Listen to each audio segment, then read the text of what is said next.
नमस्कार, मैं Bhimrao Lonare IBM TV 9 news और WH न्यूज़ में मैं आपका स्वागत करता हूँ।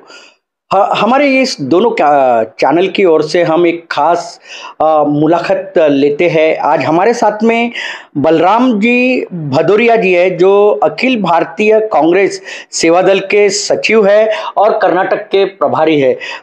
भदौरिया जी, आपका नागपुर में सबसे पहले बहुत बहुत स्वागत है। आपकी सेवा कांग्रेस के लिए बहुत महत्वपूर्ण रही है। आप एक रीढ़ की हड्डी हो, जो आत्मा बोलते हैं वो है आप कांग्रेस के। क्या आप बताओगे कि इस वक्त जो कांग्रेस की जो हालात हम देख रहे हैं, क्या कारण है? कांग्रेस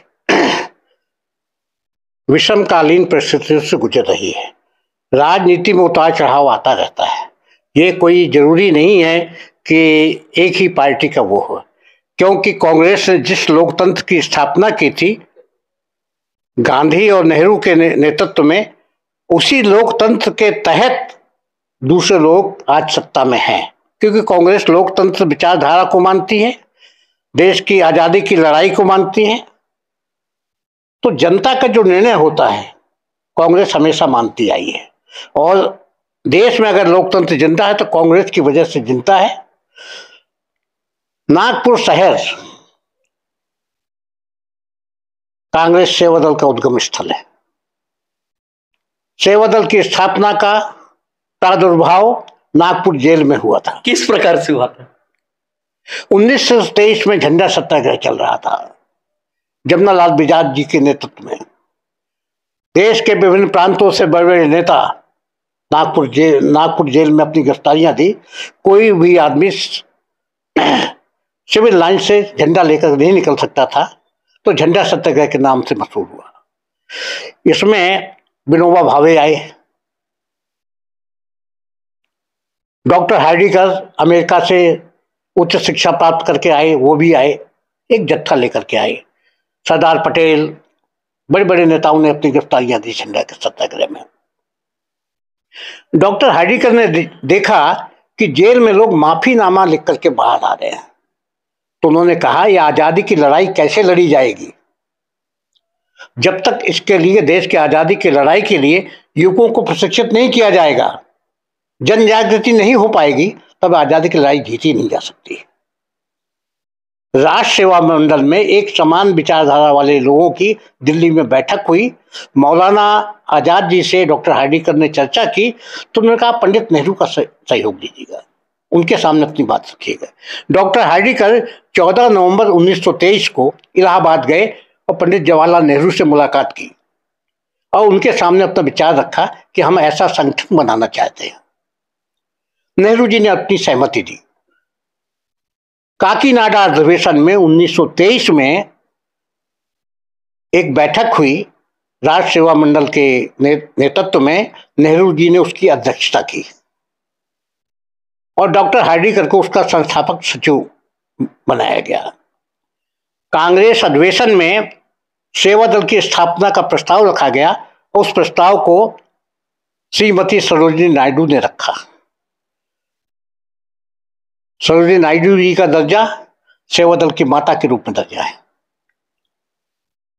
पंडित जवाहरलाल नेहरू ने अपने संबोधन में कहा ये सेवा दल कैसा होगा, कैसे काम करेगा, आजादी की लड़ाई के लिए कैसे काम करेगा, और उसको कांग्रेस ने स्वीकार किया और मान्यता दी।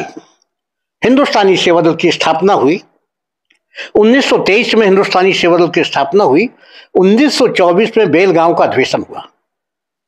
महात्मा गांधी सेवा दल के, कांग्रेस के एक बार अध्यक्ष बने। अध्यक्ष में से उनकी अध्यक्षता में अधिवेशन में सेवा दल को सैनिटेशन का, ट्रैफिक कंट्रोल का काम दिया गया। सेवा दल ने अपने काम को बखूबी निभाया। महात्मा गांधी ने अपने संबोधन में कहा डॉक्टर हार्डिकर और उनके साथियों ने जो काम किया है उसकी तारीफ जितनी ज्यादा की जाए वो कम है। इनके सहयोग के बिना ये अधिवेशन सफल नहीं हो सकता था। सेवा दल बढ़ा, आगे चला। 1927 में बागलकोट नाम स्थान पर कर्नाटक में हिंदुस्तानी सेवा दल अकादमी की स्थापना हुई, नेशनल फिजिकल एकेडमी। सेवा दल का इन सालों में बहुत ट्रेडिंग। ये सेवा दल का ये जो है कार्यकाल बहुत अच्छा रहा। सेवा दल ने कांग्रेस को जिंदा भी किया और सबसे ज्यादा महत्वपूर्ण भूमिका सेवा दल की होती है, कांग्रेस सेवा दल की। लेकिन अभी वर्तमान स्थिति में देखा जा रहा है कि कांग्रेस की स्थिति थोड़ी कमजोर होते जा रही है। जो आजादी के लिए लड़े वो कहीं तो भी यानी कांग्रेस कम होता ही दिखाई दे रहा है। कारण क्या है? देखिए, कांग्रेस, आपका कहना है कांग्रेस कमजोर होती जा रही है, मेरा मानना ऐसा कुछ नहीं है। नहीं, मेरा कहना नहीं है, मेरा कहना नहीं है। अभी जो हम वर्तमान स्थिति देख रहे हैं, वर्तमान जो स्थिति देख रहे हैं, वर्तमान में जो देख रहे हैं, जब संगठन में थोड़ी बहुत शिथिलता आएगी तो अपने आप ही संगठन कमजोर हो जाता है, पार्टी कमजोर हो जाती है। उतार चढ़ाव आए, 69 में आया, कांग्रेस में बंटवारा हुआ, इंदिरा जी मजबूत हुई। 77 में आया, कांग्रेस कमजोर हुई, पर दोहरे बहुमत से, विशाल बहुमत से इंदिरा जी वापस आई। कर्नाटक में चिकमंगलुरु में क्या नारा था, बेल्लारी में क्या नारा था, इंदिरा गांधी की इतनी जोरदार तरीके से वापसी हुई कि कुछ कह नहीं सकते हैं। आपके नागपुर शहर में इंदिरा जी की हार के बाद में एक जुलूस निकाला गया था, आरएसएस ने जुलूस निकाला था। उस जुलूस में हमारे सेवा दल के एक कर्मठ कार्यकर्ता केशव राव शेंडे कूद पड़े थे और उनको आरएसएस वालों ने घायल कर दिया था। जब इंदिरा जी के पास ये बात पहुंची तो उन्होंने बसंत राव दादा पाटिल को बुला करके कहा, उस लड़के को लाओ जिसने कि कूद पड़ा।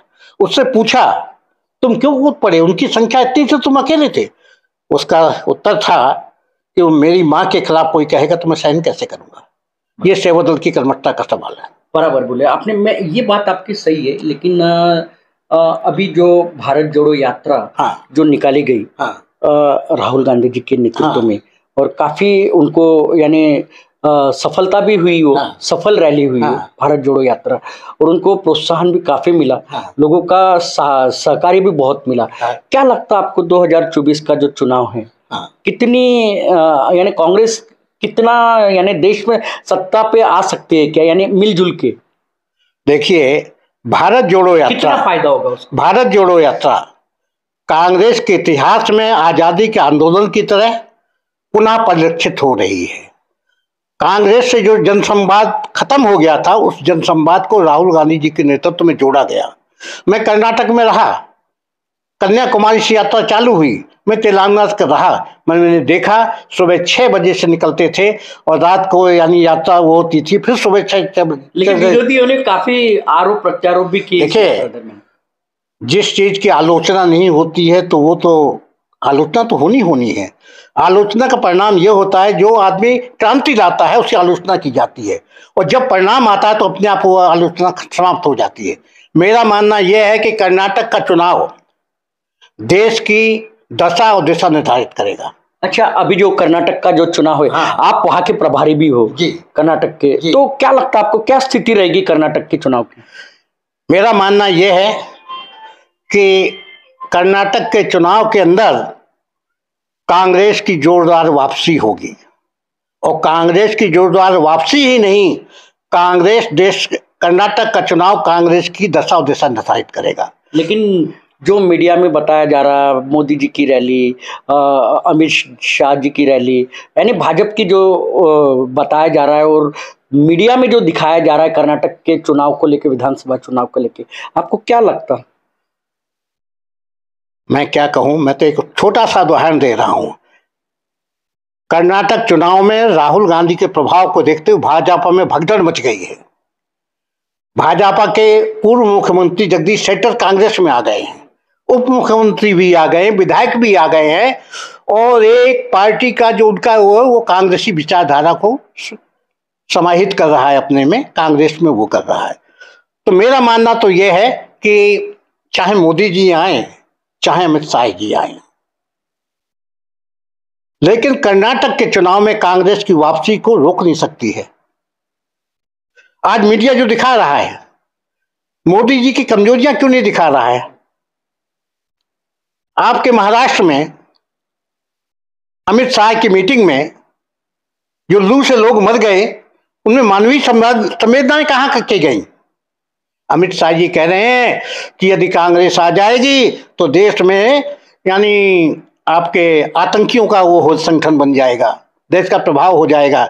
अरे जो खुद आतंकवाद का प्रतिनिधि रहे हैं, मैं किसी का अतीत में नहीं जानना चाहता, व्यक्तिगत टिप्पणी नहीं करना चाहता, पर लेकिन देश का इतिहास बताता है कि आप कांग्रेस को खत्म करने के चले से आप खुद खत्म होने जाते हैं। ये स्थिति आने वाली है, बिल्कुल आने वाली है। राहुल सरकार से आने वाली है। देखिए, राहुल गांधी का जो जनसंवाद है,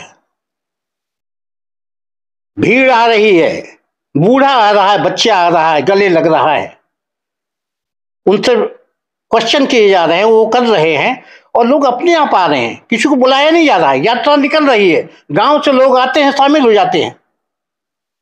देश के बहुत से स्वयंसेवी संस्थाओं में तो राहुल गांधी जी की चाहत है। देखिए साहब, राहुल गांधी और नेहरू की विचारधारा के द्योतक हैं। आज यदि गांधी और नेहरू की विचारधारा के लिए देश में कोई लड़ाई लड़ रहा है तो केवल राहुल गांधी लड़ रहे हैं, दूसरा कोई नहीं लड़ रहा है। जितना वो मुखर होते हैं कि एक बात बताइए, जो आदमी पैदल है, आप उससे क्यों घबराहट है आपको? आपने इंदिरा गांधी की तरह उनकी भी संस्था खत्म कर दी। जिस परिवार ने अपनी शहादत दी हो, कुर्बानियां दी हो, जिसके पिता का यह हाल हुआ हो, आज उस स्थिति को देखते हुए हम तो उस हमारे सामने घटनाएं घटी हैं, राजीव जी जैसा कोई नेता दूसरा नहीं आ सकता है। मानवीय संवेदनाओं के लोग अपनी समस्याएं लेकर के जाते थे राजीव गांधी के पास, रोते हुए, वहां से हंसते हुए आते थे कि राजीव जी ने हमारी बात तो सुनी। आपने, वो जनता के सेवक थे, जनता की भावना को जानते थे। देखिए, ऐसे आपका कहना है? बिल्कुल कहना है। अगर पंचायती राज का अधिकार दिया तो राजीव गांधी ने दिया। एक नारा था, उम्र 18 साल के प्रजातंत्र की पाल की। 18 साल के युवाओं को मताधिकार दिया तो राजीव गांधी ने दिया। आज उस युवा को दिग्भ्रमित किया जा रहा है। सेवादल संगठन, यानी आपका कहना है कि युवा कहीं तो भी, देश का जो युवा है कहीं तो भी भटक रहा है इन, यानी जो अभी वर्तमान स्थिति में जो सरकार है उसके कारण। बिल्कुल। किस प्रकार से भटक रहा है युवा? देखिए, जब आजादी के इतिहास को विकृत करेंगे, किसी के संबंध में कोई टीका टिप्पणी करेंगे, तो जो सरकारी तंत्र परोसेगा उसी को तो जानकारी होगी। आज मीडिया में कुछ निष्पक्ष पत्रकारों के अलावा, सोशल मीडिया के अलावा, कौन उस सरकार के वजीफे पर नहीं टिका हुआ है? यानी आपको अभी जो मीडिया है उस पर विश्वास नहीं? हमें सोशल मीडिया के अलावा? नहीं, सोशल मीडिया के अलावा नहीं, हमें उस मीडिया पर विश्वास है जो निष्पक्ष पत्रकारिता कर रही है। रही क्या अभी? रही है। उन्हीं की वजह से मीडिया जिंदा है, उन्हीं की वजह से मीडिया जिंदा है। एनडीटीवी समान जो मीडिया थी, आज एनडीटीवी का नाम था, रवीश कुमार जी उसमें थे, लेकिन जो सच्चे पत्रकार रहते हैं उन्हें काम करने में बहुत दिक्कत जाती है। आपको लगता नहीं है ऐसी? देखिए, जब उद्योगपतियों की चुंगल में मीडिया फंसी हुई है, बड़े बड़े चैनल उद्योगपतियों के हैं, अगर निष्पक्ष पत्रकारिता को, देश की आवाज को उठाते हैं, वो किसके प्रति जिम्मेदार हैं? शासन के साथ में चल रहे हैं, अदानी अंबानी के साथ में चल रहे हैं। आज जो संगठन आ रहा है, आज जो पत्रकारिता आ रही है, वो लोकतंत्र उन्हीं की वजह से जिंदा है जो कि उन समूहों को छोड़ करके देश की आवाज उठा रहे हैं, जनता की आवाज उठा रहे हैं, मुद्दा को उठा रहे हैं। यानी लोकतंत्र को बचाने का काम कर रही है क्या मीडिया? ऐसे लग रहा है आपको? बिल्कुल लग रहा है। किस प्रकार से लग रहा है? लग रहा है, रवीश कुमार को देख लीजिए, अजीत अंजुम को देख लीजिए, दूसरे रवीश कुमार जी तो सोशल मीडिया पे चल रहे हैं। देखिए, इस सवाल इस बात का नहीं है।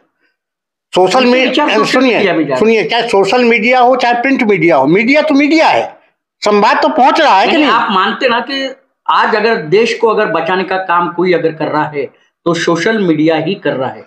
आप मानते ना इस बात? बिल्कुल मानते हैं, लेकिन उस मीडिया को नहीं मानते हैं जो सरकार के वजीफे पर टिका हुआ है।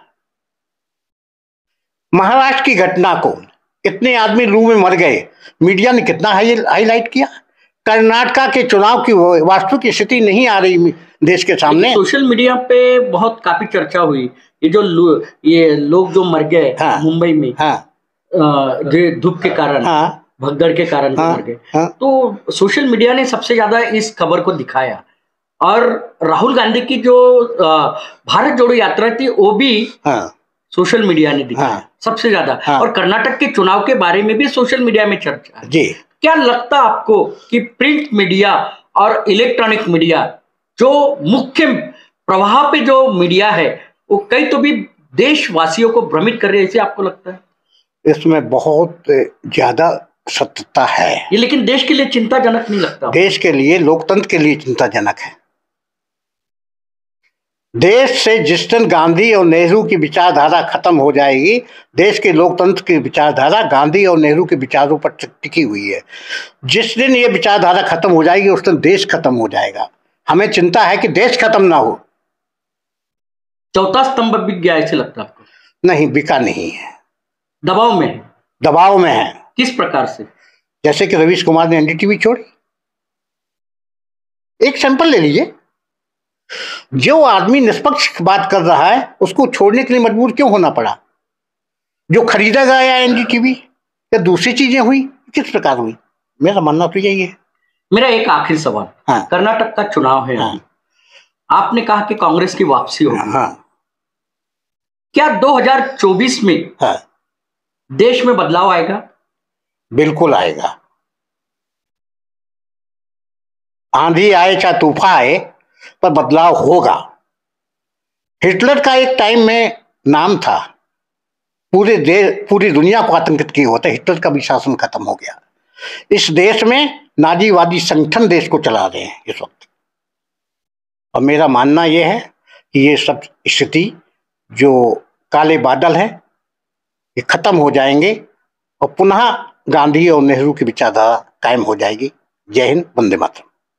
निश्चित ही मैं बताना चाहूंगा कि ये हमारे साथ में जो थे अखिल भारतीय कांग्रेस सेवा दल के सचिव और कर्नाटक के प्रभारी बलराम जी भदौरिया जी थे, जिन्होंने बहुत अच्छी बात कही है। देश को अगर बचाना है तो सत्य की मार्ग पे चलना पड़ेगा। और मीडिया ने जो है, मीडिया की भूमिका मीडिया ने निभाना बहुत जरूरी है, क्योंकि आज जो स्थिति आई है, जो देश में देखा जा रहा है कि आज सिर्फ सोशल मीडिया के कारण जो जनता की आवाज है वो जनमानस तक के पहुंचाई जा रही है, लेकिन जो मुख्य प्रवाह पर जो मीडिया है वो कई तो भी देशवासियों को भ्रमित कर रही है।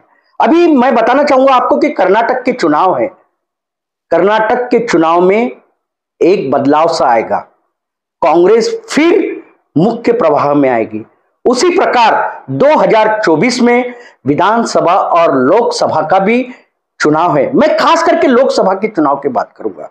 लोकसभा के चुनाव में भी जो लोकतंत्र को बचाने के लिए देश की जनता इकट्ठा आएगी और लोकतंत्र को बचाने के लिए सभी मिलजुल कर कांग्रेस को सत्ता में लाएगी, ऐसी ही कहना भदौरिया जी का है। और वो आज खास करके मैं बताना चाहूंगा आपको कि वो नागपुर में एक खास एक कार्यक्रम के लिए आए हैं और उन्होंने अपने विचार हमारे इस दोनों चैनल के माध्यम से प्रकट किए हैं। तो आपका बहुत बहुत धन्यवाद, जो कि आपका कीमती समय आपने हमारे दोनों चैनल के लिए दिए।